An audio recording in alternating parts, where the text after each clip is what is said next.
늦가을 하늘이 유난히 차가웠던 그날, 박씨 집안의 가장 큰 기둥이 무너졌다.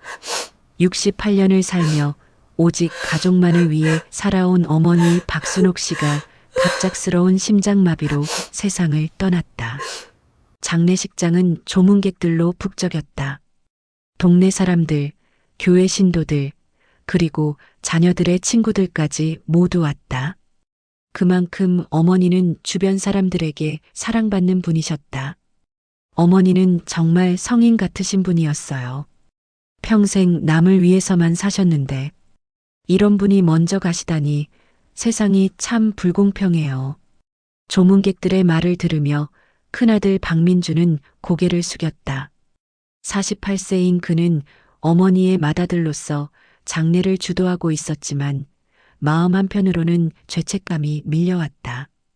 어머니가 평생 어떻게 사셨는지 그는 누구보다 잘 알고 있었다.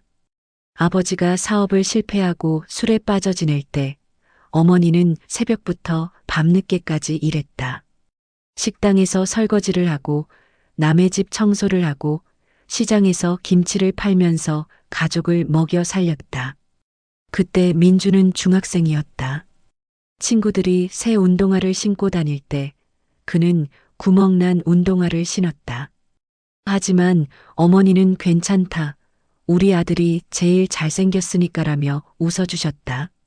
둘째 딸인 박은영이 아버지 옆에서 흐느끼고 있었다. 45세인 그녀는 두 아이의 엄마였지만 지금은 어린아이처럼 울고 있었다. 은영도 어머니의 희생을 누구보다 잘 알고 있었다. 고등학교 때 대학에 가고 싶다고 했을 때 집안 형편상 포기해야 할 상황이었다. 하지만 어머니는 밤늦게 부업을 하며 딸의 등록금을 마련해 주셨다. 엄마 미안해. 제가 더 잘해드렸어야 했는데. 은영이 관 앞에서 중얼거렸다. 셋째인 박은수는 42세로 현재 사업을 하고 있었다.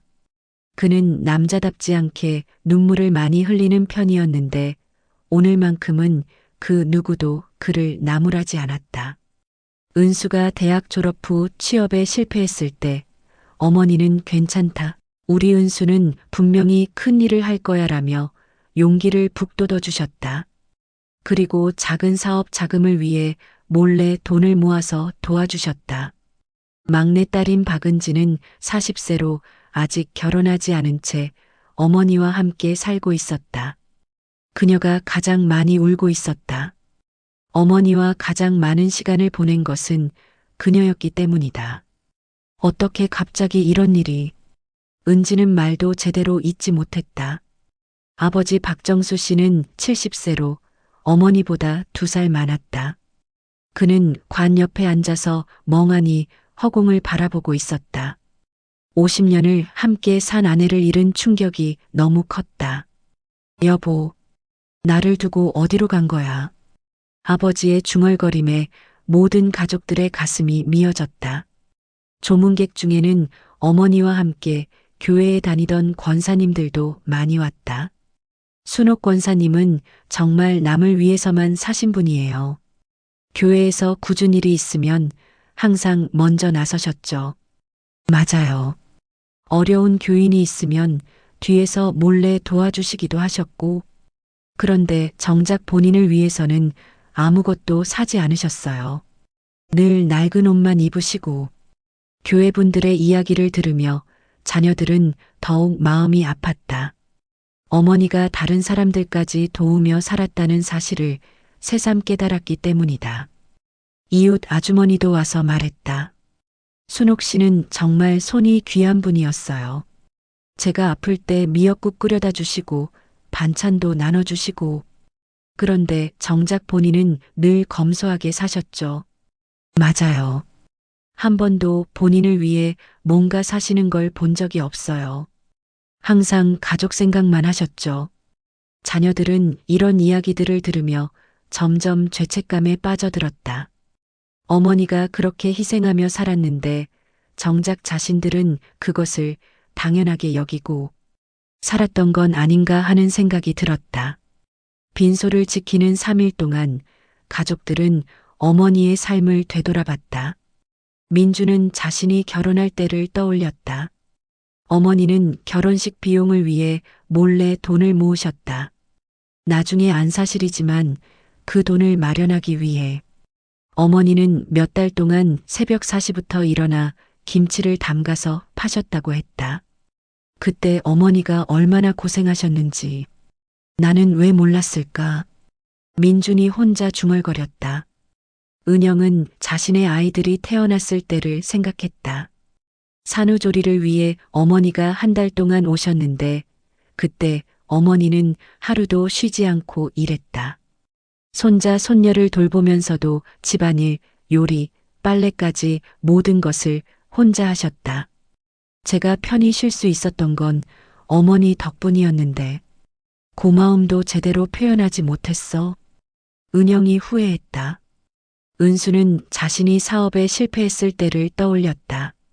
빚에 쪼들려 가족들에게도 말하지 못하고 혼자 고민하고 있을 때 어머니만은 그의 마음을 알아챘다.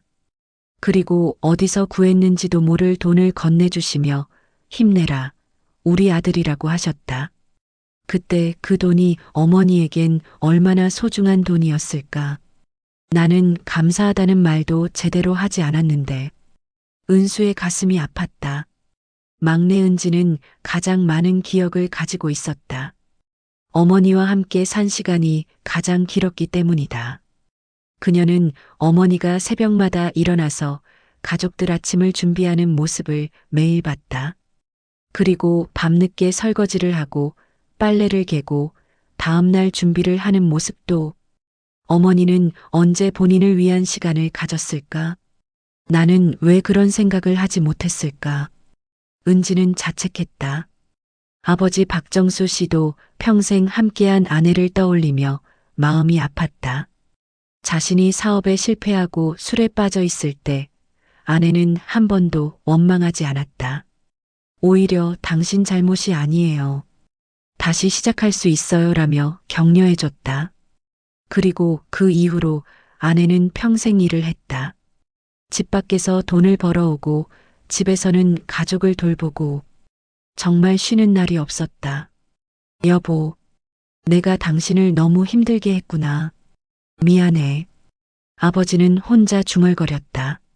3일간의 빈소를 치르고 드디어 발인 날이 왔다. 관이 집을 떠나는 순간 가족들은 모두 오열했다. 어머니, 가지 마세요. 엄마, 우리가 더 잘할게요. 하지만 어머니는 이미 차가운 몸으로 변해 있었다. 다시는 괜찮다며 웃어주실 수도, 우리 아이들이 최고야라고 말해주실 수도 없었다. 장지에서 돌아온 가족들은 어머니가 살던 집에 모였다. 어머니의 흔적이 그대로 남아있는 집은 더욱 쓸쓸해 보였다. 거실 소파에는 어머니가 늘 앉던 자리가 있었다. 그 자리에는 어머니가 뜨개질하던 털실과 바늘이 그대로 놓여 있었다. 손자, 손녀들을 위한 목도리를 뜨고 계셨던 것이다. 부엌에는 어머니가 마지막으로 준비해둔 반찬들이 냉장고에 그대로 있었다. 가족들이 언제 와도 먹을 수 있도록 항상 준비해 두셨던 것이다. 어머니 방을 정리해야겠어. 막내 은지가 말했다. 아직은 너무 빨리 아닌가? 민준이 말했다. 아니야, 오빠. 어머니가 너무 깔끔하게 사셨으니까 빨리 정리해드리는 게 맞을 것 같아. 가족들은 어머니의 방으로 들어갔다. 방은 여전히 어머니의 향기가 남아 있었다. 화장대 위에는 몇 개 안 되는 화장품과 빗, 그리고 가족 사진들이 놓여 있었다. 옷장을 열어보니 옷들이 정리되어 있었다. 하지만 대부분 오래된 옷들이었다. 어머니는 평생 본인을 위해 새 옷을 사는 일이 거의 없었다. 어머니 옷이 이렇게 적었나? 은영이 놀라며 말했다. 어머니는 늘 우리 옷만 사주셨지. 본인 옷은 잘 안 사셨어. 은수가 대답했다. 침대 옆 서랍을 정리하기 시작했다. 첫 번째 서랍에는 가족들의 어릴 적 사진과 성적표, 상장 등이 정리되어 있었다. 어머니는 자녀들의 모든 기록을 소중히 보관하고 계셨던 것이다. 두 번째 서랍에는 약과 안경, 그리고 성경책이 있었다. 어머니가 늘 읽던 성경책은 곳곳이 형광펜으로 밑줄이 그어져 있었다. 세 번째 서랍을 열려는데 뭔가 무거웠다. 이 서랍이 왜 이렇게 무거워? 은지가 이상해하며 서랍을 열었다. 그 안에는 두꺼운 갈색 봉투가 하나 들어 있었다. 봉투는 꽤 두툼했고 테이프로 꼼꼼히 봉인되어 있었다. 이게 뭐지? 민준이 봉투를 들어봤다. 어머니가 뭘 넣어두신 걸까? 은영이 궁금해했다. 가족들은 서로를 바라봤다. 어머니가 이런 걸 숨겨두실 이유가 있을까? 평생 투명하게 사셨던 어머니였는데. 열어볼까? 은수가 조심스럽게 물었다. 응, 열어보자. 분명히 중요한 게 있을 거야. 은지가 대답했다. 은지는 조심스럽게 테이프를 떼고 봉투를 열었다. 그 안에서 나온 것은 예상과 전혀 달랐다. 오래된 통장 하나와 낡은 수첩, 그리고 또 다른 작은 봉투가 들어 있었다. 통장? 민준이 놀라며 말했다. 은지가 통장을 펼쳐봤다. 그 순간 온 가족이 입을 다물지 못했다. 통장의 잔액란에는 그들이 상상도 못한 숫자가 적혀 있었다. 3,580만 원. 이게 뭐야? 은영이 떠듬거리며 말했다. 어머니가 이런 돈을 가지고 계셨다고? 은수도 믿을 수 없다는 표정이었다. 평생 검소하게, 아니 가난하게 살았다고 생각했던 어머니에게 이런 돈이 있었다는 것이 믿어지지 않았다. 민준이 수첩을 열어봤다. 첫 페이지에는 어머니의 정갈한 글씨로 이렇게 적혀 있었다. 이 돈은 내 마지막 선택을 위한 것이다. 가족들은 서로를 바라봤다. 어머니의 마지막 선택? 그게 무슨 뜻일까? 그리고 이 돈은 어떻게 모으신 것일까? 평생 가족을 위해서만 돈을 쓰셨던 어머니가 어떻게 이런 큰 돈을 숨겨두실 수 있었을까? 갑자기 어머니에 대해 모르는 부분이 너무 많았다는 생각이 들었다. 평생 가장 가까이에서 지켜봤다고 생각했는데 어머니는 이런 비밀을 간직하고 계셨던 것이다. 이 돈 어떻게 해야 하지? 은지가 조심스럽게 물었다. 일단 수첩을 더 읽어보자. 분명히 어머니 뜻이 적혀 있을 거야. 민준이 말했다. 하지만 수첩의 다음 페이지들은 이해하기 어려운 내용들이었다. 날짜와 함께 간단한 메모들이 적혀 있었는데 무슨 뜻인지 알 수 없었다. 2018.3, 15-500, 2018.5, 20-800, 2018.8, 10-1200. 이런 식의 기록들이 계속 이어져 있었다. 이게 뭘 뜻하는 거지? 은영이 고개를 갸우뚱했다. 돈을 모은 기록인가? 은수가 추측했다. 그때 아버지가 수첩을 들여다보더니 놀란 표정을 지었다. 이건 순옥이가 몰래 모은 돈이구나. 아버지도 모르셨어요? 민준이 물었다. 응, 전혀 몰랐어. 우리 순옥이가 이런 돈을 어떻게 해. 아버지도 믿을 수 없다는 표정이었다. 50년을 함께 살았지만 전혀 몰랐던 아내의 비밀이었다. 가족들은 어머니가 남긴 이 수수께끼 같은 유산을 앞에 두고 혼란스러워했다. 평생 희생만 하며 살았던 어머니가 왜 이런 돈을 숨겨두셨을까? 그리고 마지막 선택을 위한 것이라는 말은 무슨 뜻일까? 작은 봉투 안에는 또 다른 비밀이 숨어 있을지도 모른다는 생각이 들었다. 하지만 지금 당장 열어보기에는 너무 충격적인 하루였다. 어머니의 빈자리는 더욱 크게 느껴졌다. 살아계실 때는 몰랐던 어머니의 또 다른 모습을 발견하게 된 것이다. 어머니, 대체 어떤 분이셨던 거예요? 은지가 어머니 사진을 바라보며 중얼거렸다. 하지만 사진 속의 어머니는 여전히 자상한 미소만 짓고 계셨다. 마치 궁금하지? 천천히 알아가렴이라고 말하는 것 같았다. 그날 밤 가족들은 각자 집으로 돌아갔지만 아무도 잠을 이루지 못했다. 어머니가 남긴 수수께끼 같은 유산 때문에 머릿속이 복잡했다. 그리고 모두 같은 생각을 하고 있었다. 내일 다시 모여서 어머니의 비밀을 풀어보자고. 어머니가 평생 감춰오신 이야기가 무엇인지, 그리고 그 마지막 선택이 무엇을 의미하는지 알아내야 했다. 평생 가족만을 위해 살았다고 생각했던 어머니에게 이런 다른 면이 있었다는 것이 놀라웠지만 동시에 어머니를 더 이해하고 싶어졌다. 어머니의 진짜 마지막 이야기가 이제 시작되려고 하고 있었다. 다음 날 오후 박씨 집안의 네 남매는 다시 어머니 집에 모였다. 어젯밤 아무도 제대로 잠을 자지 못했다. 머릿속에는 온통 어머니가 남긴 3,580만 원과 그 수수께끼 같은 수첩 이야기뿐이었다. 혹시 어제 꿈이었나 싶어서 다시 확인해 보려고 일찍 왔어. 둘째 은영이 먼저 도착해서 말했다. 나도 마찬가지야. 밤새 어머니 생각만 했어. 막내 은지가 대답했다. 곧이어 큰아들 민준과 셋째 은수도 도착했다. 네 명 모두 어제와는 다른 복잡한 표정이었다. 어머니에 대해 알고 있다고 생각했는데 완전히 모르고 있었다는 사실이 충격이었다. 아버지는 어디 계셔? 민준이 물었다. 교회 가셨어. 어머니 추모 예배 준비한다고. 은지가 답했다. 네 남매는 다시 어머니 방으로 들어갔다.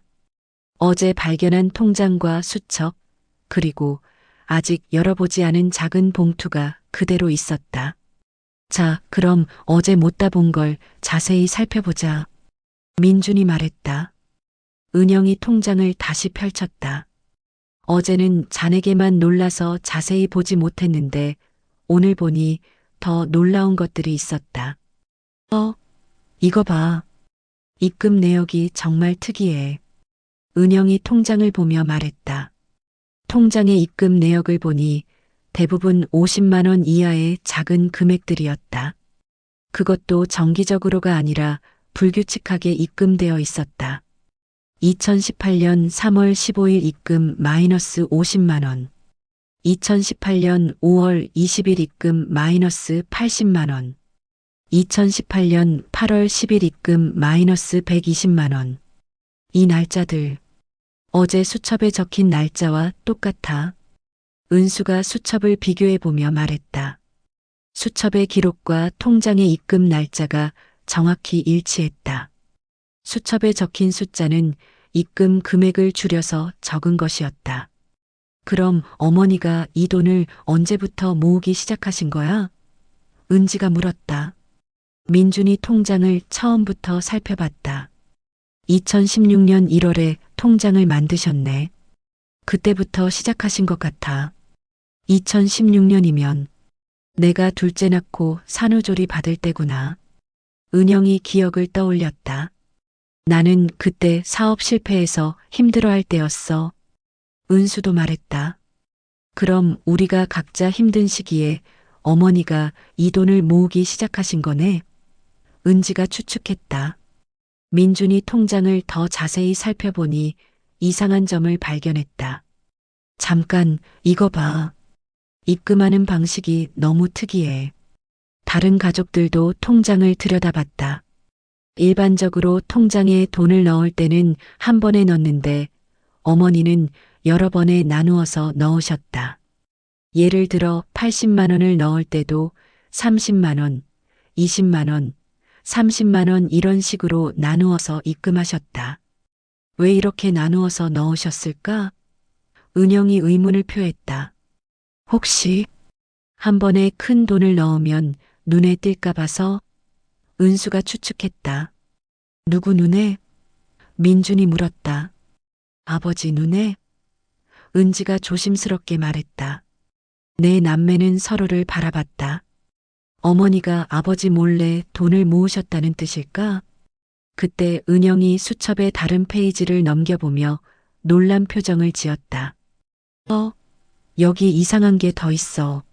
수첩의 중간 부분에는 이런 내용이 적혀 있었다. 시장에서 김치 판매 마이너스 하루 3만 원. 설거지 아르바이트 마이너스 하루 5만 원. 청소일 마이너스 하루 8만 원. 반찬 배달 마이너스 하루 4만 원. 이게 뭐야? 은수가 물었다. 어머니가 이런 일을 하셨다는 거야? 민준이 믿을 수 없다는 표정이었다. 가족들은 모두 충격을 받았다.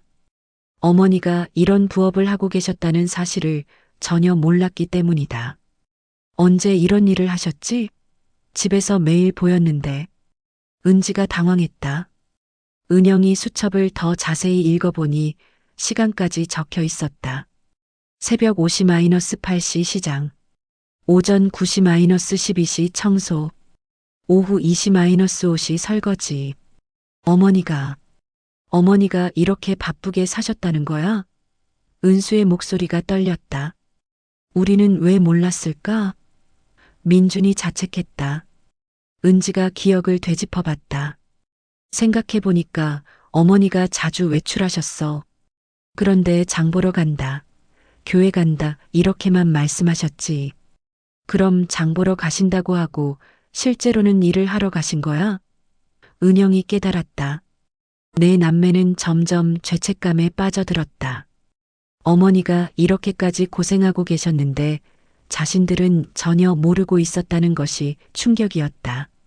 그런데 왜 이런 일을 하셨을까? 은수가 물었다. 아버지 생활비로도 충분했을 텐데. 민준도 이해할 수 없었다. 그때 은지가 수첩의 뒷부분을 펼쳐보며 또 다른 발견을 했다. 여기 또 다른 내용이 있어. 수첩 뒷부분에는 이런 메모가 적혀 있었다. 민준 마이너스 집 마련 도움 필요. 은영 마이너스 아이들 교육비 부담. 은수 마이너스 사업 자금 부족. 은지 마이너스 결혼 준비금. 그리고 각각에 대해 필요한 예상 금액까지 적혀 있었다. 민준 전세자금 마이너스 2억. 은영 아이들 학비 마이너스 5천만 원. 은수 사업자금 마이너스 3천만 원. 은지 결혼비용 마이너스 1억. 어머니가 우리 걱정을 이렇게 하고 계셨어? 은영이 울먹였다. 그래서 이 돈을 모으신 거구나. 민준이 깨달았다. 어머니가 우리 각자의 상황을 다 파악하고 계셨어. 은수도 눈물을 흘렸다. 하지만 계산해보니 이상한 점이 있었다. 잠깐 어머니가 적으신 필요 금액을 다 합치면 3억 5천만 원인데 통장에는 3,580만 원밖에 없어. 민준이 말했다. 그럼 아직 부족한 거네? 은지가 말했다.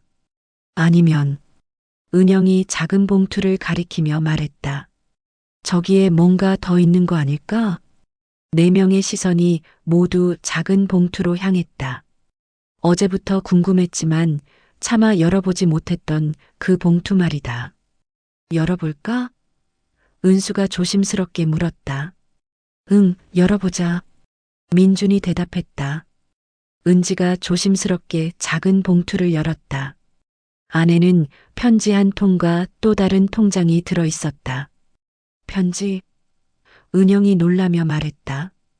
편지 봉투에는 사랑하는 내 아이들에게라고 어머니의 글씨로 적혀 있었다.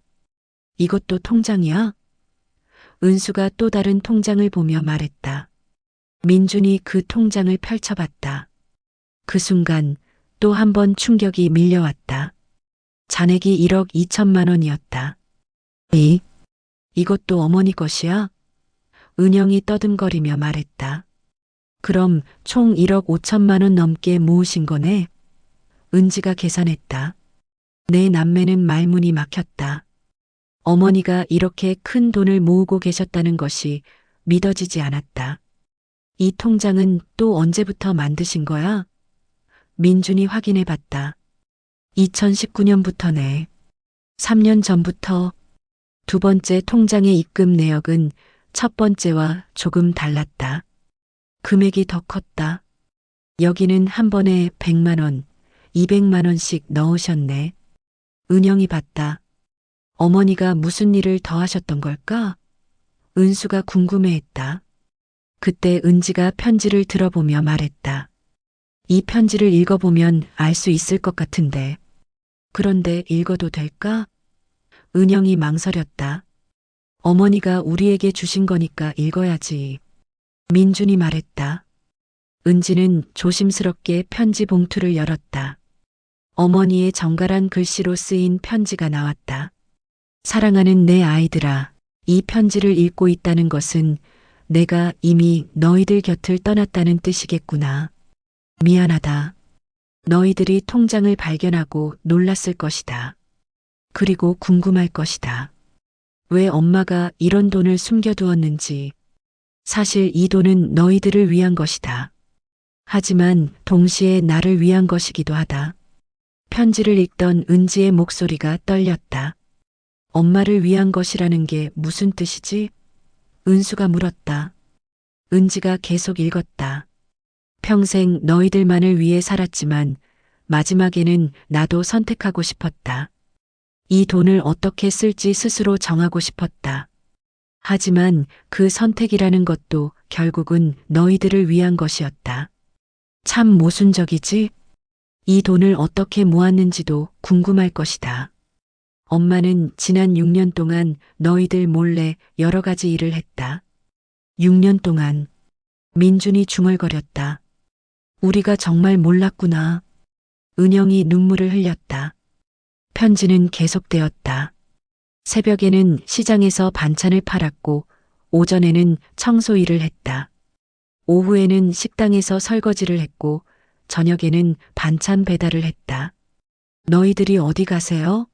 라고 물으면 장 보러 간다고 거짓말을 했다. 미안하다. 하지만 너희들이 알면 말릴 것 같아서 숨겼다. 그리고 솔직히 말하면 나도 내가 할 수 있는 일이 있다는 게 뿌듯했다. 은지의 목소리가 더욱 떨렸다. 엄마가 뿌듯하셨다고. 우리가 어머니를 너무 의존하게 만든 건 아닐까? 민준이 자책했다. 편지의 다음 내용이 더욱 충격적이었다. 이 돈을 모으면서 깨달은 것이 있다. 나는 평생 누군가를 위해서만 살았지만 정작 내 의지로 선택한 적은 별로 없었다는 것이다. 하지만 이 돈만큼은 내가 선택해서 모은 것이다. 그리고 이 돈을 어떻게 쓸지도 내가 정하고 싶다. 그래서 이 편지를 쓴다. 이 돈을 어떻게 쓰느냐가 너희들의 진짜 모습을 보여줄 것이다. 우리의 진짜 모습? 은수가 의문스러워했다. 어머니가 우리를 시험하시는 건가? 은영이 물었다. 편지는 아직 끝나지 않았다. 이 돈으로 너희들 각자의 어려움을 해결해 줄 수도 있다. 민준이 집도 사주고, 은영이 아이들 교육비도 대주고, 은수 사업자금도 주고, 은지 결혼준비금도 줄 수 있다. 하지만 그것이 정말 너희들을 위한 일일까? 나는 평생 너희들에게 물고기를 잡아다 줬다. 하지만 물고기 잡는 법은 가르쳐 주지 못했다. 이제 마지막으로 너희들에게 선택의 기회를 주고 싶다. 이 돈을 어떻게 쓸지는 너희들이 정해라. 하지만 그 결정이 어떤 것이든 상관없다. 중요한 것은 너희들이 함께 고민하고 결정하는 과정이다. 편지를 다 읽고 난 후 내 남매는 한동안 아무 말도 할 수 없었다. 어머니의 마지막 메시지가 너무 무겁게 다가왔다. 어머니가 우리에게 이런 큰 결정을 맡기시다니. 민준이 중얼거렸다. 그런데 정말 우리가 결정해도 되는 걸까? 은영이 망설였다. 어머니가 평생 모으신 소중한 돈인데. 은수도 부담스러워했다. 그때 은지가 편지를 다시 읽어보며 말했다. 여기 마지막에 더 있어. 추신, 너희들이 이 편지를 읽는 순간부터 이 돈은 더 이상 나의 것이 아니다. 너희들의 것이다. 하지만 기억해라. 이 돈에는 엄마의 6년간의 새벽과 저녁이 담겨 있다는 것을, 그리고 이 돈을 쓸 때마다 엄마를 생각해 달라. 엄마가 너희들을 얼마나 사랑했는지를. 사랑한다. 내 아이들아. 엄마가 편지를 다 읽고 난 후 내 남매는 모두 울었다.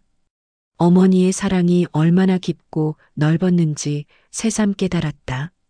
그리고 동시에 어머니가 자신들에게 얼마나 큰 신뢰를 보내고 있는지도 알았다. 어머니, 정말 대단하신 분이었어. 민준이 눈물을 닦으며 말했다. 우리가 몰랐던 어머니의 모습이 이렇게 많았다니.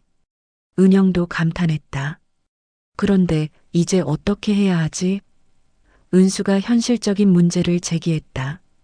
일단 시간을 두고 천천히 생각해보자. 민준이 제안했다. 하지만 내 남매 모두 마음 한편으로는 복잡했다.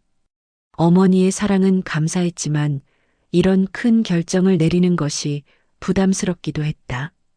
그리고 무엇보다 어머니가 6년 동안 이런 고생을 하고 계셨다는 사실이 가슴 아팠다. 우리가 좀 더 신경 썼으면 어머니가 이런 고생을 안 하셨을 텐데. 은지가 자책했다.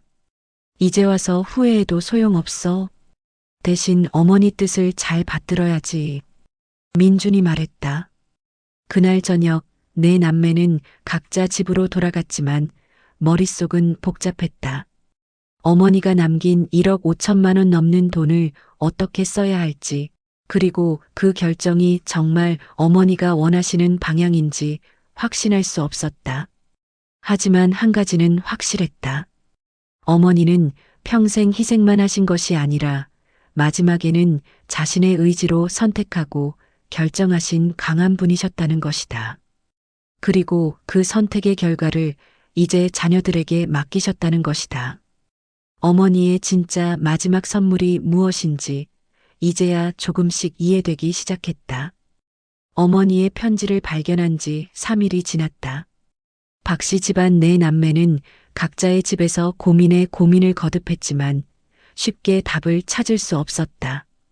1억 5천만 원이라는 거대한 돈을 어떻게 처리해야 할지, 그리고 어머니의 진짜 뜻이 무엇인지 파악하기 어려웠다. 그날 저녁 큰아들 민준의 제안으로 네 남매가 다시 모였다. 장소는 어머니 집 거실이었다. 어머니의 사진이 걸린 곳에서 이야기하는 것이 좋겠다고 생각했기 때문이다. 자, 우리 진지하게 이야기해보자. 민준이 입을 열었다. 어머니가 남기신 돈을 어떻게 할지 결정해야 해. 은영이 먼저 의견을 말했다. 내 생각에는 어머니 편지에 있던 대로 우리 각자의 필요에 따라 나누는 게 맞는 것 같아. 어머니가 우리 상황을 다 파악하고 계셨잖아. 그건 그런데. 은수가 망설이며 말했다.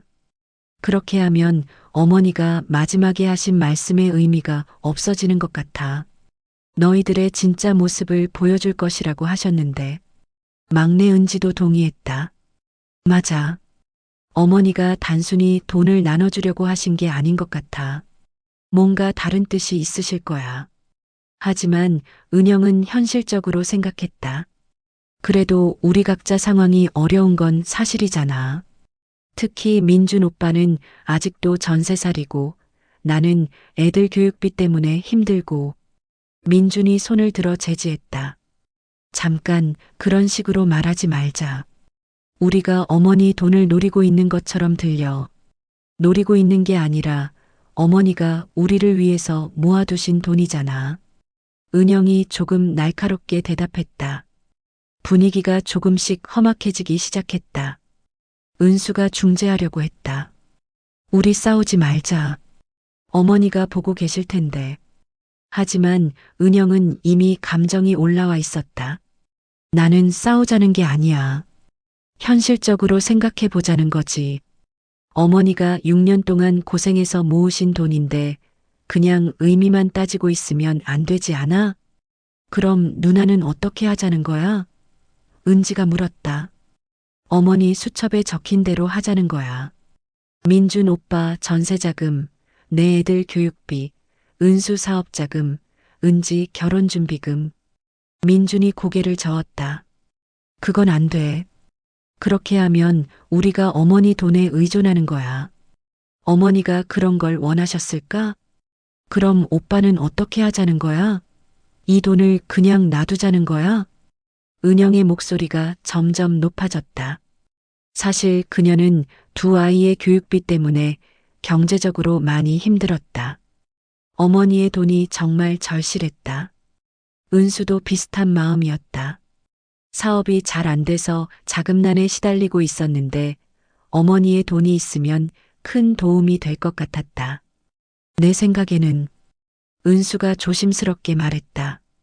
일부는 우리가 나누어 쓰고 일부는 다른 용도로 쓰는 게 어떨까? 다른 용도? 민준이 물었다.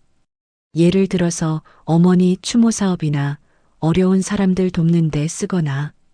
그 말에 은영이 발끈했다. 뭐, 우리가 어려운 사람들이야. 어머니가 우리 걱정해서 모으신 돈을 왜 남에게 줘? 누나, 그런 뜻이 아니야. 그럼 무슨 뜻이야? 우리는 어머니 돈 받으면 안 되고 남들은 받아도 돼? 은영의 반응이 격해지자 다른 형제들도 당황했다. 민준이 진정시키려 했다. 은영아, 진정해. 우리가 감정적으로 되면 안 돼. 감정적이긴. 오빠는 경제적으로 여유가 있어서 그런 소리 하는 거야. 나는 정말 힘들다고. 내가 언제 여유 있다고 했어? 나도 전세 살면서. 전세면 어때? 적어도 안정적인 직장은 있잖아. 은영이 울먹이기 시작했다. 사실 그녀는 남편과 함께 두 아이를 키우는 것이 경제적으로 정말 벅찼다. 큰아이는 고등학생이라 대학 준비비가 만만치 않았고 둘째도 중학생이라 학원비가 많이 들었다. 누나, 우리 다 힘들어. 은지가 위로했다. 은지는 혼자 살면서 뭐가 힘들어? 결혼도 안 했으면서. 갑자기 화살이 은지에게 향했다. 은지는 당황했다. 누나, 나도. 너도 뭐? 어머니랑 같이 살면서 돈도 안 들고 시집갈 걱정도 없고. 누나, 너무해. 은지의 목소리도 높아졌다. 뭐가 너무해? 사실이잖아. 너는 어머니 돈 다 받아도 될 것 같지? 그 말에 은지가 발끈했다. 무슨 소리야? 나는 어머니 간병하면서 얼마나 고생했는데. 간병? 같이 살면서 당연한 거 아니야? 당연하긴 뭐가 당연해. 누나들은 각자 가정이 있다고 어머니한테 얼마나 소홀했는데. 이제 완전히 말싸움이 되었다. 민준이 큰 소리로 제지했다. 그만해. 어머니 앞에서 무슨 짓이야. 하지만 감정이 이미 폭발한 상태였다. 은수도 끼어들었다. 사실 말이 나온 김에 솔직히 말하자면 은지가 어머니 돈을 가장 많이 받을 자격이 있다고 생각해. 뭐? 은영이 돌아봤다. 은지가 어머니랑 같이 살면서 돌봤잖아. 우리는 각자 바쁘다고 어머니한테 별로 신경 안 썼고, 그럼 나는 어머니한테 신경 안 썼다는 거야? 그런 뜻이 아니라. 아, 정말 짜증나. 그럼 은수는 뭐야? 사업 망해놓고 어머니 돈으로 해결하려고? 은수의 얼굴이 빨갛게 달아올랐다. 뭐라고? 내가 언제 사업 망했다고 했어? 안 망했어? 그럼 왜 어머니가 사업자금 걱정하셨겠어? 그건 일시적인 어려움이었어. 일시적이긴 몇 년째 힘들다고 하면서 이제 완전히 아수라장이 되었다. 네 남매가 모두 감정적으로 대립하고 있었다. 민준이 다시 큰 소리를 쳤다. 다들 정신 차려. 우리가 지금 뭐 하는 거야? 그때 갑자기 현관문이 열리는 소리가 났다. 아버지가 교회에서 돌아오신 것이었다. 뭔 소리가 이렇게. 아버지가 거실에 들어오시더니 네 남매의 모습을 보고 놀라셨다. 너희들 왜 이래? 네 남매는 갑자기 조용해졌다. 아버지 앞에서 이런 모습을 보이기가 부끄러웠다. 아무것도 아니에요, 아버지. 민준이 얼버무렸다. 아무것도 아니긴. 다 들렸어. 돈 때문에 싸우는 거지. 아버지는 이미 어머니가 돈을 숨겨두었다는 것을 알고 계셨다. 내 남매가 며칠 전에 말씀드렸기 때문이다. 아버지, 은영이 주저거렸다. 앉아. 다들 앉아서 얘기하자. 아버지의 명령에 내 남매는 소파에 앉았다. 분위기가 싸늘했다. 아버지가 한숨을 쉬시며 말씀하셨다. 너희 엄마가 그 돈을 왜 모았는지 알겠니? 저희를 위해서요. 민준이 대답했다. 맞아. 너희들을 위해서야. 그런데 너희들은 지금 뭐 하고 있어? 저희가 너희 엄마가 6년 동안 새벽부터 밤늦게까지 일하면서 모은 돈 가지고 싸우고 있어. 아버지의 말씀에 내 남매는 고개를 숙였다. 아버지가 너희들한테 물어볼게. 너희 엄마가 그 돈을 모으면서 뭘 바랐을 것 같아? 아무도 대답하지 않았다. 너희들이 싸우는 걸 바라셨을까? 서로 욕하고 미워하는 걸 바라셨을까? 아니에요. 은지가 작은 목소리로 대답했다. 그럼 뭘 바라셨을까? 민준이 대답했다. 저희가 화목하게 지내는 걸 바라셨을 거예요. 맞아. 너희 엄마는 평생 너희들이 서로 사랑하며 사는 걸 가장 원하셨어. 아버지는 잠시 말을 멈추고 어머니 사진을 바라보셨다. 너희 엄마가 그 편지에서 뭐라고 했니? 너희들의 진짜 모습을 보여줄 거라고 했지? 네. 지금 너희들의 모습이 진짜 모습이야? 돈 때문에 싸우고 서로 욕하고 미워하는 게 내 남매는 모두 부끄러워했다. 정말 창피한 모습을 보였다는 것을 깨달았다. 아버지가 계속 말씀하셨다. 아버지가 볼 때는 너희 엄마가 이런 상황을 예상하셨던 것 같아. 예상하셨다고요? 응. 너희들이 돈 때문에 싸울 수도 있다는 걸 알고 계셨을 거야. 그래서 그런 편지를 쓰신 거고. 그럼 어머니가 저희를 시험하신 건가요?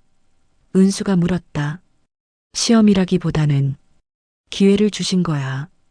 기회요? 너희들이 정말로 성장할 수 있는 기회. 돈보다 더 중요한 걸 배울 수 있는 기회. 아버지의 말씀에 내 남매는 생각에 잠겼다. 아버지, 그럼 저희가 어떻게 해야 할까요? 은영이 물었다.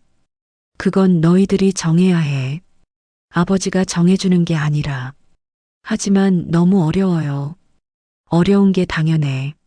쉬웠다면 너희 엄마가 이런 방법을 쓰지 않으셨을 거야. 그때 민준이 입을 열었다. 아버지, 사실 저희가 어머니 돈을 받는 게 맞는 건지 확신이 서지 않아요. 왜? 어머니가 그렇게 고생해서 모으신 돈인데 저희가 그냥 받아서 써도 되나 싶어서요. 아버지가 미소를 지으셨다. 그런 생각을 하는 게 다행이야. 어떤 뜻이세요? 너희들이 그 돈의 무게를 알고 있다는 뜻이야. 그냥 공짜로 떨어진 돈이 아니라는 걸. 아버지는 잠시 생각하시더니 말씀하셨다. 너희들한테 하나만 물어볼게. 너희 엄마라면 이 상황에서 뭘 하셨을 것 같아? 내 남매는 서로를 바라봤다. 어머니라면 어떻게 하셨을까? 은지가 먼저 대답했다. 어머니라면 저희들을 위해서 쓰셨을 것 같아요. 맞아. 은수도 동의했다. 어머니는 항상 가족을 우선으로 생각하셨으니까. 그런데 은영이 말했다. 어머니는 당신 자신은 생각 안 하셨잖아요. 그게 문제였을지도 몰라. 민준이 말했다. 무슨 뜻이야? 어머니가 너무 희생만 하시고 당신을 위해서는 아무것도 안 하신 게 좋은 건 아니었을 수도 있다는 뜻이야. 아버지가 고개를 끄덕이셨다. 민준이 말이 맞아. 너희 엄마도 마지막에는 그걸 깨달으셨던 것 같아. 그래서 편지에 나를 위한 것이기도 하다고 하신 건가요? 그럴 거야. 너희 엄마도 자신의 선택으로 뭔가를 하고 싶으셨던 거지. 내 남매는 점점 어머니의 마음을 이해하기 시작했다. 그럼 저희가 이 돈을 어떻게 써야 어머니가 기뻐하실까요? 은지가 물었다. 아버지가 웃으시며 대답하셨다. 그건 너희들이 찾아내야 해. 하지만 한 가지는 확실해. 뭐가요? 너희들이 서로 미워하면서 쓰는 돈은 어머니가 원하시는 게 아니야. 그 말에 내 남매는 모두 고개를 숙였다. 조금 전까지 서로 싸웠던 것이 부끄러웠다. 저희가 너무 못났어요. 은영이 눈물을 흘렸다. 못난 게 아니라 인간적인 거야. 사람이면 누구나 욕심이 있어. 하지만 어머니 앞에서 너희 엄마도 그럴 줄 알고 계셨을 거야. 그래서 이런 방법을 쓰신 거고. 아버지는 일어서시며 말씀하셨다. 시간을 좀 더 가지고 생각해봐.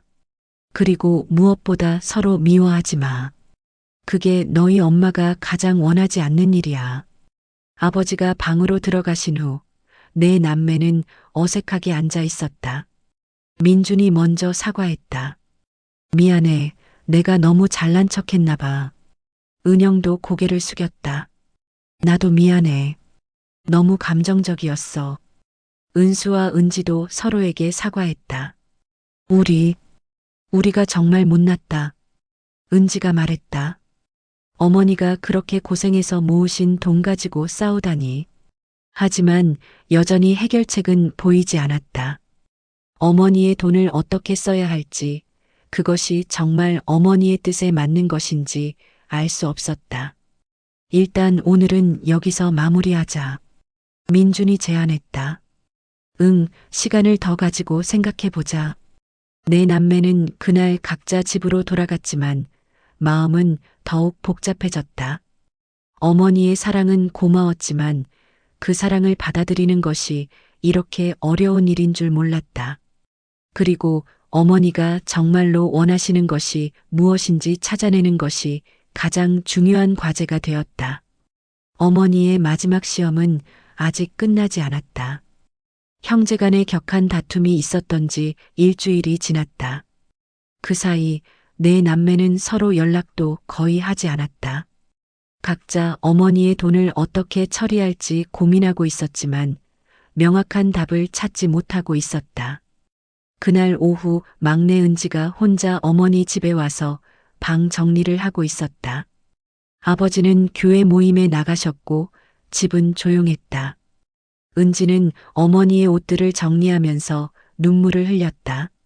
어머니, 저희가 왜 이렇게 못난 걸까요? 어머니의 옷장을 정리하던 중 은지는 깊숙한 곳에서 또 다른 작은 상자를 발견했다. 지난번에 놓쳤던 것 같았다. 이것도 뭐지? 상자를 열어보니 또 다른 편지 봉투가 들어 있었다.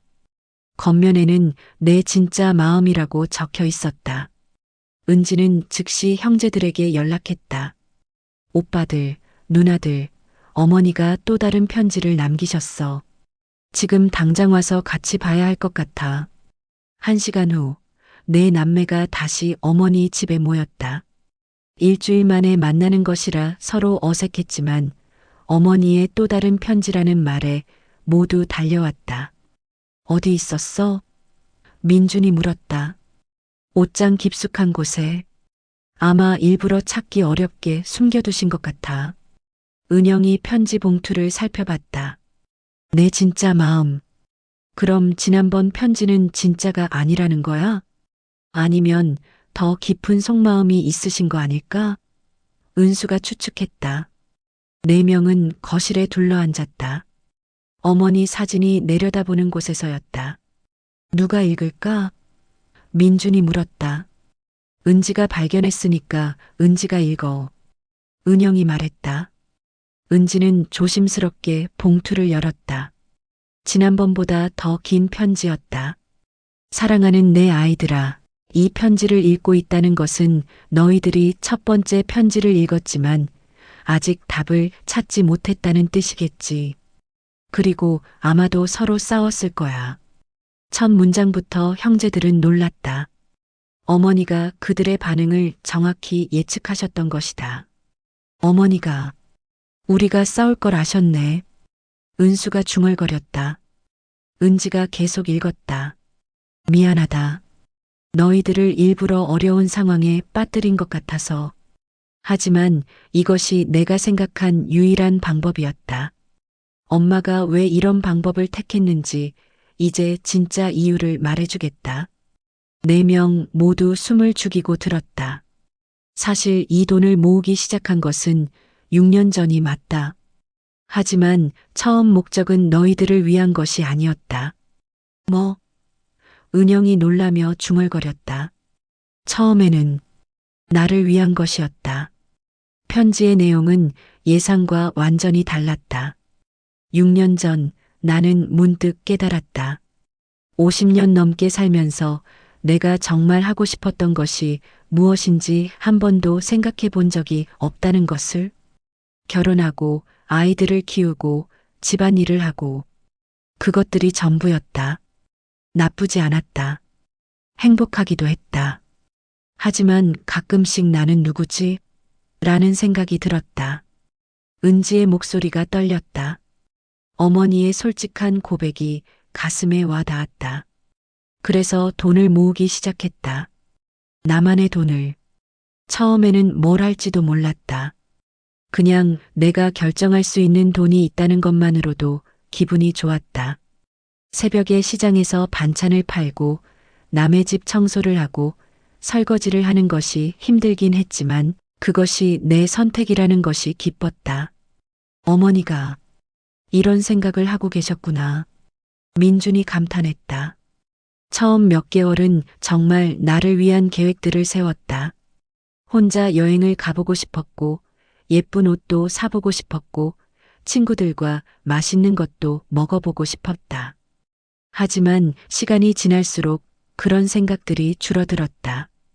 돈이 쌓일수록 오히려 너희들 생각이 더 많이 났다. 은영이 고개를 끄덕였다. 그게 바로 어머니다웠다. 민준이가 전세 걱정하는 모습을 보고 은영이가 아이들 교육비 때문에 스트레스 받는 모습을 보고 은수가 사업 때문에 고민하는 모습을 보고 은지가 결혼 문제로 위축되어 있는 모습을 보니 마음이 아팠다. 그래서 생각했다. 이 돈으로 아이들을 도와주면 어떨까? 역시 은수가 눈물을 닦았다. 하지만 그냥 주는 것은 의미가 없을 것 같았다. 너희들이 당연하게 받아들일 것 같았고, 그럼 내가 6년간 고생한 의미도 없어질 것 같았다. 그래서 이런 방법을 생각했다. 너희들이 이 돈의 진짜 가치를 알게 하고 서로의 소중함도 깨닫게 하는 방법을. 어머니의 의도가 점점 명확해졌다. 사실 나는 너희들이 돈을 어떻게 쓰든 상관없다. 각자 나누어 써도 되고 다른 곳에 기부해도 되고 아예 쓰지 않아도 된다. 중요한 것은 그 과정에서 너희들이 무엇을 배우느냐이다. 민준이 고개를 숙였다. 어머니의 깊은 뜻을 이제야 이해하기 시작했다. 너희들이 돈 때문에 싸우는 것을 보고 싶었던 것은 아니다. 하지만 그것도 필요한 과정이라고 생각한다. 사람은 누구나 욕심이 있다. 가족이라고 해서 예외가 아니다. 그것을 인정하는 것이 진짜 성숙함이다. 은영이 부끄러워했다. 지난주에 자신이 얼마나 욕심을 부렸는지 기억났다. 그리고 너희들에게 말하고 싶었던 것이 있다. 너희들은 모두 훌륭한 아이들이다. 각자의 방식으로 열심히 살고 있고 나는 그런 너희들이 자랑스럽다. 하지만 한 가지 아쉬운 것이 있다면 너희들이 서로를 충분히 사랑하지 못하고 있는 것 같다는 점이다. 서로를 사랑하지 못한다고? 은지가 의문스러워했다. 우리는 가족이니까 당연히 서로 사랑한다고 생각하지만 정말 그럴까? 민준이는 맞이라는 부담감 때문에 동생들과 거리를 두고 은영이는 자신의 가정에만 집중하느라 형제들에게 무관심하고 은수는 자신의 일에만 매달려서 가족과 소통하지 않고 은지는 나와만 가까이 지내면서 형제들과 멀어졌다. 너무나 정확한 지적이었다. 4명 모두 가슴이 찔렸다. 너희들이 각자의 삶을 사는 것은 당연하다. 하지만 가족이라는 끈을 놓지는 말았으면 좋겠다. 이 돈은 그 끈을 다시 묶어주는 역할을 했으면 좋겠다. 은지가 잠시 말을 멈췄다. 목이 메어서 계속 읽기 어려웠다. 누나, 내가 이어서 읽을까? 은수가 제안했다. 은지가 편지를 은수에게 넘겨줬다.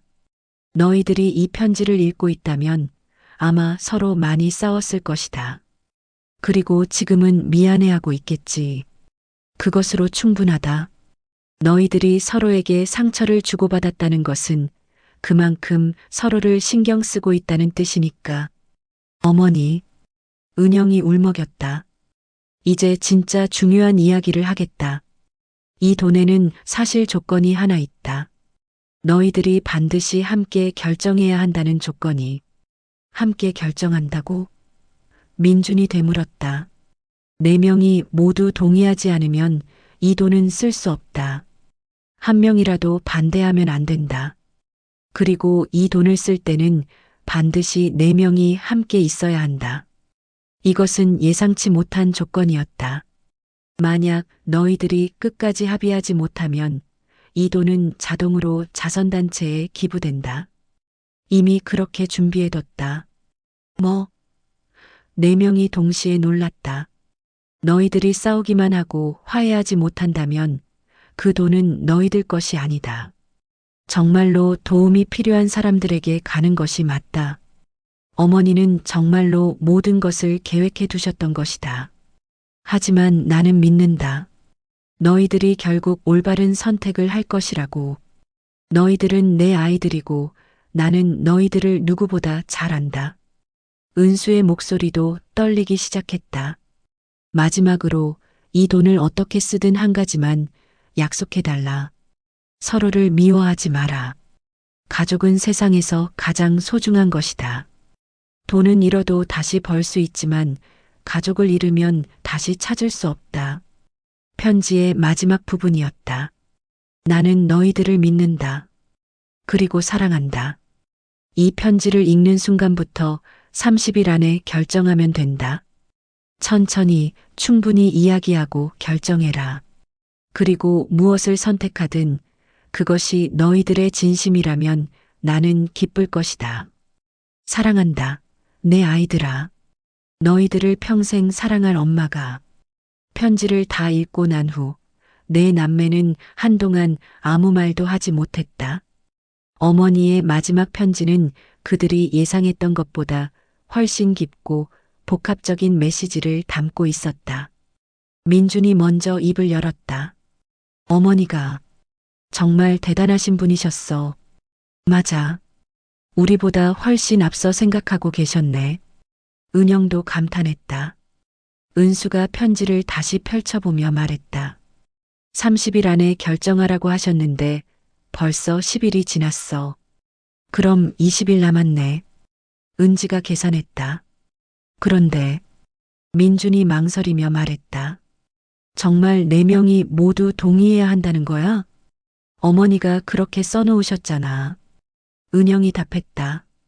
그럼 한 명이라도 반대하면 정말 기부되는 거네. 은수가 걱정했다.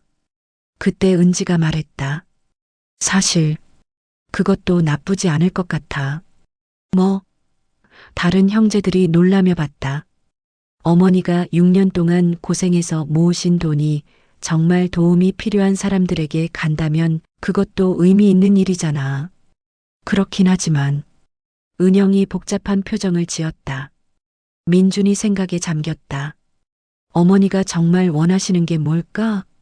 글쎄, 편지를 보면 우리가 서로 사랑하며 지내는 게 가장 중요한 것 같은데. 은수가 말했다. 그럼 돈은 부차적인 거네. 은지가 깨달았다. 어머니에게는 우리가 화목하게 지내는 것이 가장 큰 선물인 거야. 민준도 이해했다. 내 남매는 서로를 바라봤다. 일주일 전만 해도 돈 때문에 싸웠지만 지금은 어머니의 진심을 조금씩 이해하기 시작했다. 그럼 우리 어떻게 할까? 은영이 조심스럽게 물었다. 일단 지난주 일은 사과하자. 민준이 제안했다. 맞아. 우리가 너무 못났어. 은수도 동의했다. 네 명은 서로에게 진심으로 사과했다. 그리고 어머니의 편지 덕분에 서로의 마음을 더 깊이 이해하게 되었다. 하지만 여전히 가장 큰 숙제가 남아 있었다. 1억 5천만 원을 어떻게 할 것인가. 그리고 네 명이 모두 동의할 수 있는 방법을 찾을 수 있을까? 20일이라는 시간이 길면서도 짧게 느껴졌다. 하지만 한 가지는 확실했다. 이제 그들은 돈보다 더 중요한 것이 무엇인지 알게 되었다는 것이다. 어머니의 마지막 가르침이 조금씩 마음에 스며들고 있었다. 어머니의 두 번째 편지를 발견한 후 일주일이 지났다. 네 남매는 그동안 각자 깊은 성찰의 시간을 가졌다. 어머니가 제시한 30일의 기한 중 이미 17일이 지나 13일만 남은 상황이었다. 그날 저녁 민준의 제안으로 네 명이 다시 모였다. 이번에는 어머니 집이 아닌 조용한 카페에서 만나기로 했다. 좀 더 객관적으로 이야기하기 위해서였다. 시간이 많지 않아. 민준이 먼저 입을 열었다. 13일 안에 네 명이 모두 동의하는 방법을 찾아야 해. 은영이 고개를 끄덕였다. 지난 일주일 동안 계속 생각해 봤는데 정답이 보이지 않아. 나도 마찬가지야. 은수도 말했다. 어머니 뜻은 이해하겠는데 구체적으로 어떻게 해야 할지. 은지가 조심스럽게 말했다. 사실 나는 이 돈을 받지 않는 게 맞을 것 같아. 뭐? 다른 세 명이 놀라며 봤다. 왜? 갑자기 그런 생각을 해? 은영이 물었다. 어머니가 6년 동안 그렇게 고생해서 모으신 돈인데 우리가 그냥 받아서 쓰는 게 맞나 싶어서. 민준이 고개를 끄덕였다. 은지 말도 일리가 있어. 나도 비슷한 생각을 했거든. 그럼 오빠도 받지 않겠다는 거야? 은수가 물었다. 받지 않겠다는 게 아니라 우리가 정말 받을 자격이 있나 하는 의문이 들어. 은영이 답답해했다. 그럼 어떻게 하자는 거야? 정말 기부해버리자는 거야? 기부하는 것도 나쁘지 않을 것 같아. 은지가 말했다. 은지야, 너는 결혼준비금이 필요하지 않아? 은영이 현실적으로 물었다. 필요하긴 하지만 어머니 돈으로 결혼 준비를 한다는 게 마음에 걸려. 은수가 이해한다는 표정으로 말했다. 나도 비슷해. 사업이 어렵긴 하지만 어머니 돈으로 해결한다면 정말 내 성공인가 하는 생각이 들어. 하지만 은영은 달랐다. 너희들은 그럴 수 있겠지만 나는 정말 아이들 교육비가 급해. 큰아이가 내년에 대학 가는데 등록금을 어떻게 마련하겠어? 누나, 그럼 다른 방법을 찾아보자. 민준이 제안했다. 무슨 다른 방법? 대출 받자는 거야? 대출이든 뭐든. 쉽게 말하네. 오빠는 안정적인 직장이 있어서 대출받기 쉽겠지만 나는 아르바이트로 근근히 살고 있어. 분위기가 다시 험악해질 뻔했다. 은수가 중재했다. 우리 또 싸우지 말자. 어머니가 가장 원하지 않는 게 그거잖아. 은영이 한숨을 쉬었다. 미안해. 나도 감정적으로 되고 싶지 않은데. 그때 은지가 다른 제안을 했다. 그럼 이렇게 해보는 게 어떨까? 어머니 뜻대로 정말 필요한 곳에 쓰는 거야. 정말 필요한 곳? 어머니가 평생 관심을 가졌던 일들에 쓰는 거지. 민준이 관심을 보였다. 예를 들어, 어머니가 교회에서 어려운 사람들 많이 도우셨잖아. 그런 일에 쓰는 거야. 은수도 동의했다. 그것도 좋은 생각이네. 하지만 은영은 여전히 망설였다. 그것도 의미 있는 일이긴 하지만 어머니가 우리 걱정해서 모으신 돈인데 정말 우리가 하나도 받지 않아도 되는 걸까? 그 말에 모두 다시 생각에 잠겼다. 민준이 어머니의 편지를 다시 꺼내서 읽어봤다. 어머니가 뭐라고 하셨는지 다시 보자. 이 돈을 어떻게 쓰든 상관없다. 각자 나누어 써도 되고 다른 곳에 기부해도 되고 아예 쓰지 않아도 된다라고 하셨네. 그럼 정말 어떻게 써도 상관없다는 거네. 은수가 확인했다. 그런 것 같아. 중요한 건 우리가 함께 결정하는 과정이라고 하셨으니까. 은지가 새로운 아이디어를 제시했다. 그럼 절충안을 생각해 보는 게 어떨까? 절충안? 일부는 우리가 나누어 쓰고 일부는 다른 곳에 쓰는 거야. 은영이 관심을 보였다. 구체적으로 어떻게? 예를 들어서 반은 우리가 나누어 쓰고 반은 어머니 이름으로 장학금을 만드는 거야. 민준이 계산해 봤다. 1억 5천만 원이니까 7,500만 원씩? 응. 7,500만 원을 4명이 나누면 한 명당 1,800만 원 정도? 은영이 그 금액을 듣고 고민했다. 1,800만 원이면 큰아이 대학 등록금은 해결할 수 있었다. 그 정도면 나쁘지 않을 것 같아. 은수도 동의했다. 나도 그 정도면 당장 급한 건 해결할 수 있을 것 같고, 그리고 7,500만 원으로 장학금을 만들면 꽤 많은 학생들을 도울 수 있을 거야. 민준도 긍정적으로 생각했다. 하지만 은지는 여전히 망설였다. 그래도 내가 1,800만 원을 받는 게 맞나? 왜? 너도 결혼 준비금 필요하잖아. 은영이 말했다. 그렇긴 하지만 다른 형제들에 비해서 나는 덜 절실해. 그럼 은지 몫은 장학금에 더 보태는 건 어때? 은수가 제안했다. 그럼 9,300만 원으로 장학금을 만들고 나머지를 3명이 나누는 거네. 민준이 계산했다. 그럼 한 명당 2천만 원씩? 은영이 눈을 빛냈다. 2천만 원이면 큰아이 대학 등록금은 물론 둘째 고등학교 학비까지 해결할 수 있었다. 그렇게 하면 좋을 것 같아. 하지만 민준이 다른 의견을 냈다. 잠깐, 그럼 은지만 손해보는 거 아니야? 아니야, 오빠.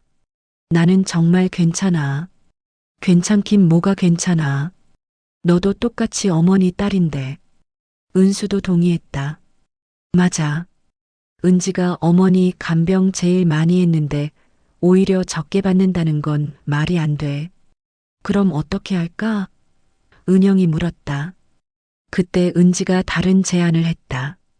그럼 이렇게 하는 게 어떨까? 나는 결혼준비금 대신 다른 걸로 받는 거야. 다른 걸로? 어머니가 살던 집을 내가 물려받는 거야. 그 대신 현금은 안 받고. 민준이 고개를 끄덕였다. 그것도 좋은 생각이네. 어차피 누군가는 집을 관리해야 하는데.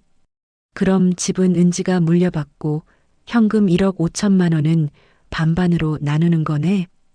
은수가 정리했다. 맞아. 7,500만 원은 3명이 나누어서 한 명당 2,500만 원씩 받고 나머지 7,500만 원은 장학금으로 만드는 거야. 은영이 계산해 봤다. 2,500만 원이면 정말 큰 도움이 될 거야. 나도 마찬가지야. 사업 정상화하는데 큰 힘이 될 것 같아. 은수도 만족했다. 그리고 장학금도 7,500만 원이면 상당히 많은 학생들을 도울 수 있을 거야. 민준도 의미 있다고 생각했다. 하지만 은지가 한 가지 더 제안했다. 장학금 이름을 박순옥 어머니 장학금으로 하는 게 어떨까? 좋은 생각이야. 은영이 즉시 동의했다. 어머니가 정말 기뻐하실 것 같아. 은수도 찬성했다. 민준이 전체적으로 정리했다. 그럼 최종적으로 이렇게 하자. 은지는 집을 물려받고 나머지 3명은 현금 2,500만 원씩 받는다. 그리고 7,500만 원으로 박순옥 어머니 장학금을 만든다. 4명 모두 고개를 끄덕였다. 그런데 은영이 조심스럽게 말했다. 정말 4명 다 동의하는 거야? 나는 동의해. 민준이 말했다. 나도 동의. 은수도 말했다. 나도 동의해. 은지도 말했다. 그럼 나도 동의할게. 은영도 최종 결정을 내렸다. 하지만 민준이 한 가지 더 확인했다. 그런데 은지야, 정말 괜찮아? 집을 물려받는다고 해도 현금이 없으면 결혼 준비하기 어려울 텐데. 괜찮아, 오빠. 사실 나는 집이 더 필요해. 결혼 준비는 남자친구와 함께 천천히 하면 돼. 그래도 정말 괜찮아. 오히려 어머니가 살던 집에서 계속 살 수 있다는 게 더 의미 있어. 그때 은수가 다른 걱정을 했다. 그런데 장학금은 어떻게 만들어? 교회에 문의해보자. 민준이 제안했다. 어머니가 다니던 교회에서 관리해 주실 수도 있을 것 같아. 좋은 생각이야. 목사님께 상의해보자. 은영도 동의했다. 은지가 추가 제안을 했다. 그리고 장학금 대상도 정해야 할 것 같아. 어머니가 좋아하실 만한 기준으로. 어떤 기준이 좋을까? 은수가 물었다. 경제적으로 어려운 학생들 위주로 하되 성적보다는 인성을 중시하는 건 어떨까?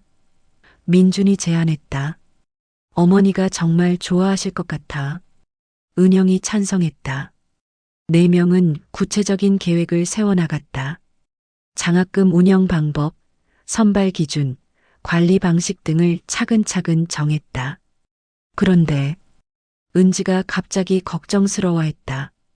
어머니가 정말 이 방법을 좋아하실까? 왜? 갑자기 왜 그래? 은수가 물었다. 우리가 절반은 가져가는 건데 너무 욕심부린 거 아닐까? 민준이 어머니의 편지를 다시 읽어봤다. 어머니가 이 돈을 어떻게 쓰든 상관없다고 하셨잖아. 중요한 것은 그 과정에서 너희들이 무엇을 배우느냐라고. 우리가 뭘 배웠을까? 은영이 물었다. 은수가 대답했다. 서로를 이해하는 법을 배운 것 같아. 맞아. 은지도 동의했다. 처음에는 각자 자기 이익만 생각했는데 지금은 서로를 배려하게 됐잖아. 민준이 감동받은 표정으로 말했다. 그리고 가족이 얼마나 소중한지도 다시 깨달았어. 돈보다 더 중요한 게 있다는 것도 알았고, 은영도 깨달음을 말했다. 네 명은 서로를 바라보며 미소를 지었다. 한 달 전만 해도 각자의 일에만 관심이 있던 형제들이었지만, 이제는 정말 가족다운 모습을 보이고 있었다. 그런데 우리 정말 어머니 약속을 지킨 거야? 은지가 확인했다. 30일 안에 4명이 모두 동의하는 결정을 내리는 거였지? 민준이 말했다. 맞아. 그리고 13일 남았으니까 시간도 충분하고. 그럼 정말 끝난 거네. 은영이 기뻐했다. 하지만 은수가 마지막으로 한 가지 더 제안했다. 그런데 우리 이 결정을 아버지께도 말씀드려야 하지 않을까? 맞다. 아버지 의견도 들어봐야지. 민준이 동의했다. 아버지가 반대하시면 어떻게 하지? 은지가 걱정했다. 아버지는 우리가 화목하게 결정한 거니까 좋아하실 거야. 은영이 말했다. 4명은 즉시 아버지께 연락드렸다. 아버지는 교회에서 막 돌아오신 참이었다. 1시간 후 아버지를 모시고 다시 모임을 가졌다. 아버지, 저희가 어머니 돈을 어떻게 할지 결정했어요. 민준이 말씀드렸다. 아버지는 조용히 들으셨다. 내 남매가 어떤 결정을 내렸는지 궁금해 하셨다.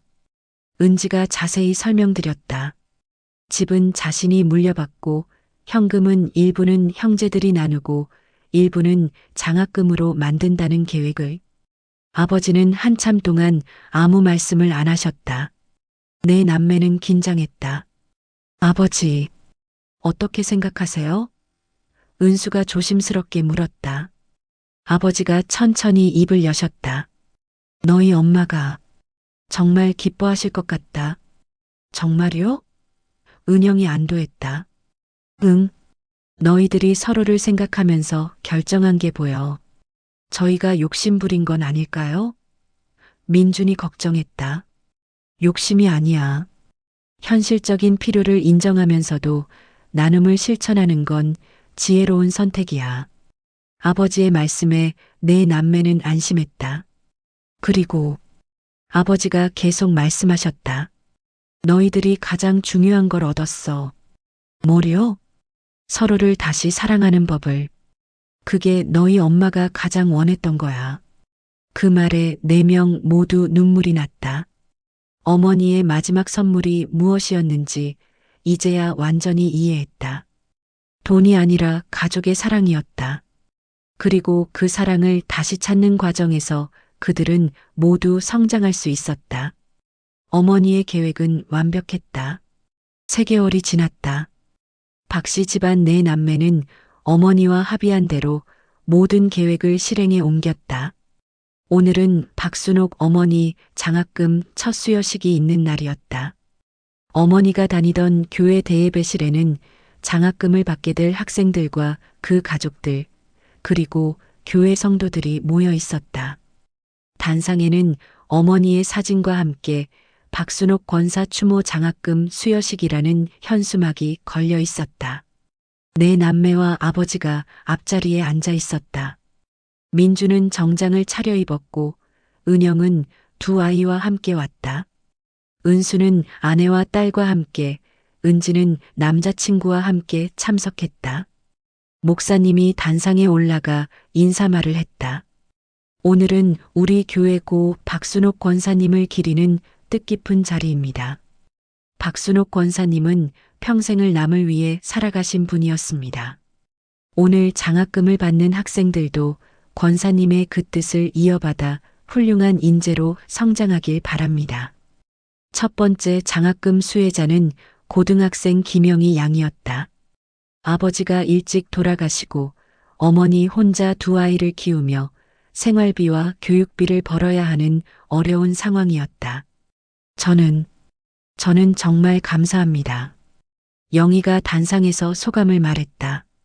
어머니가 새벽부터 밤늦게까지 일하시는 모습을 보면서 저도 열심히 공부해야겠다고 생각했는데 이렇게 도움을 받게 되어 너무 고맙습니다.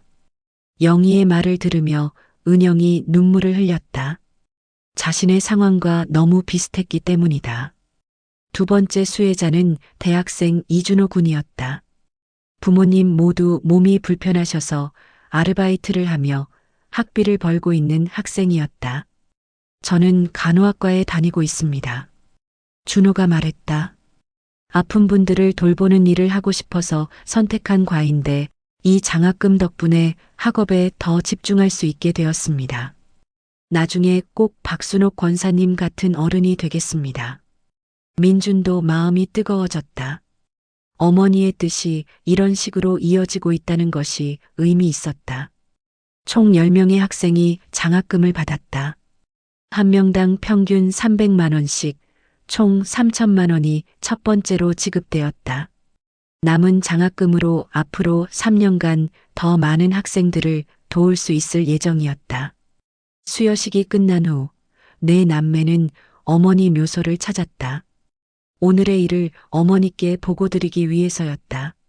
묘비 앞에 꽃을 바치고 가족들이 나란히 앉았다.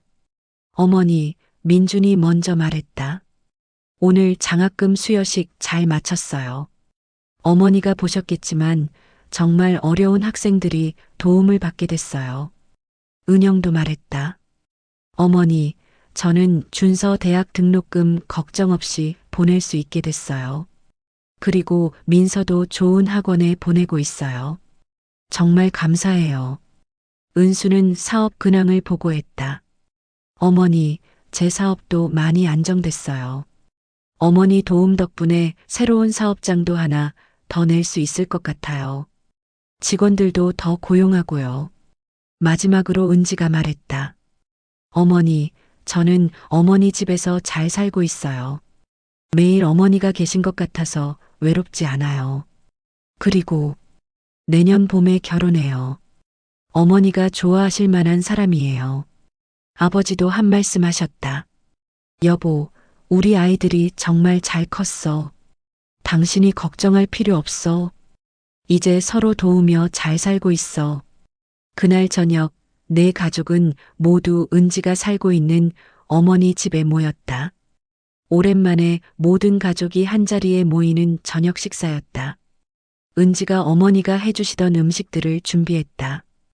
어머니의 비법을 배워뒀던 덕분에 맛이 거의 비슷했다. 우와, 이모 요리 진짜 맛있어.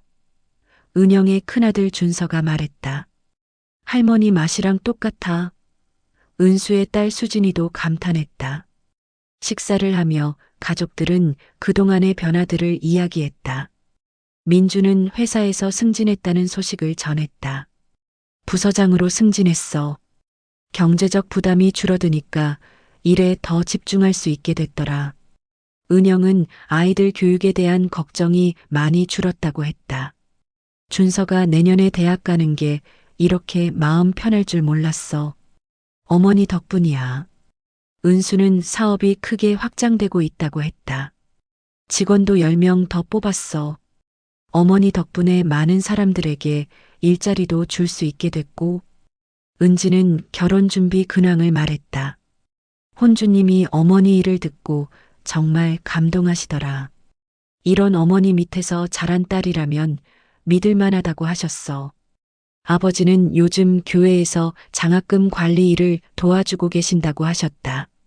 매달 학생들 만나서 안부도 묻고 필요한 것은 없는지 확인하고 있어. 보람 있는 일이야. 식사 후 아이들이 놀고 있을 때 어른들은 거실에서 차를 마시며 이야기했다. 참 신기해. 민준이 말했다.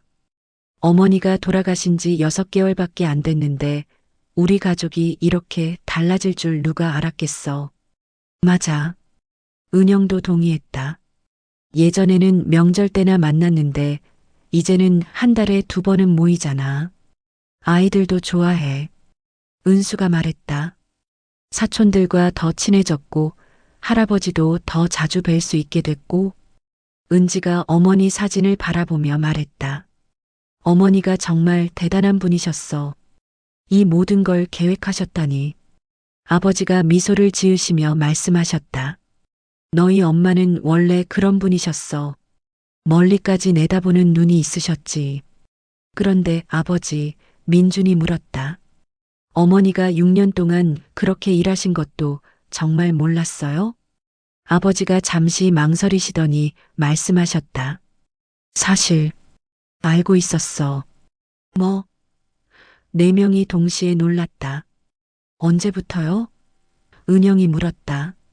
처음부터. 아니, 시작한 지 한 달쯤 후부터. 그럼 왜 모르는 척 하셨어요? 은수가 궁금해했다. 너희 엄마가 그렇게 하고 싶어 했어. 내 인생에서 처음으로 내가 결정하는 일이라고 하시더라. 어머니가 그렇게 말씀하셨어요? 은지가 놀랐다. 응. 그래서 나도 모르는 척 도와줬어. 가끔씩 용돈을 더 드리기도 하고 집안일을 더 도와드리기도 하고 내 남매는 부모님의 사랑이 얼마나 깊었는지 새삼 깨달았다. 그럼 어머니 계획도 알고 계셨어요? 민준이 물었다. 전부는 아니었어. 너희들한테 편지를 남기실 거라는 것은 알고 있었지만 구체적인 내용은 몰랐어. 그럼 저희가 싸웠을 때도 그때는 정말 걱정했어. 혹시 너희 엄마 계획이 잘못된 건 아닐까 싶어서. 하지만 결국 잘 풀렸잖아요. 은영이 말했다. 그래, 너희들이 훌륭하게 해결했어. 너희 엄마가 정말 자랑스러워 하실 거야. 그때 은지가 갑자기 일어나더니 어머니 방으로 들어갔다.